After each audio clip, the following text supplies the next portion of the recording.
बलौदाबाजार के कलेक्टर दीपक सोनिया आगजनी ने सरकार के संपत्ति के नुकसान के विषय में बताई रहे कि पूरा ऑफिस के मरम्मत और नवा सामान की खरीदी में प्रशासन लग तकरीबन 12 करोड़ के खर्च करना पड़ी। बलौदाबाजार के कलेक्टर दीपक सोनी और पुलिस अधीक्षक विजय अग्रवाल आज संयुक्त जिला कार्यालय के सभा कक्ष में पत्रकार मन ला जानकारी दी कि पांचवें दिन में हुए आगजनी में कतका के नुकसान हो रहे और ओकर भरपाई कैसे करे जा सकत है। कलेक्टर बताइन कि वो दिन के आगजनी की घटना में अब तक के आकलन के मुताबिक करीबन 12 करोड़ रुपए के नुकसान हुए हैं, जेमा संयुक्त जिला कार्यालय भवन, जिला पंचायत के भवन, जिला निर्वाचन कार्यालय, तहसील और पंजीयन कार्यालय के भवन, कतकोन गाड़ी और उपकरण और फर्नीचर शामिल है। नगर में हुए नुकसान के अलग से आकलन करे जाते हैं।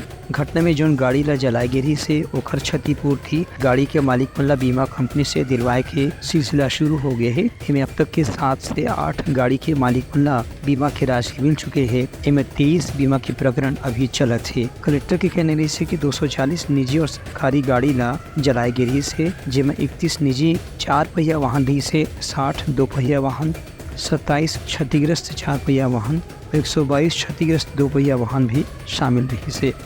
जौन गाड़ी के बीमा उपलब्ध है ओकर पैसा ओकर वाहन मालिक ला जल्द से जल्द दिलाए के प्रयास करे जाही। संगे संग सभी संगठन के बैठक लेकर की अपील करे जाही कि CCTV कैमरा के माध्यम से के उत्पाद और आगजनी में जौन भी व्यक्ति दोषी के रूप में शामिल रही से ओकर खिलाफ कानूनी कार्रवाई करके ओकर से नुकसान के भरपाई की वसूली भी करे जाही। Bureau report Uttarakhand news.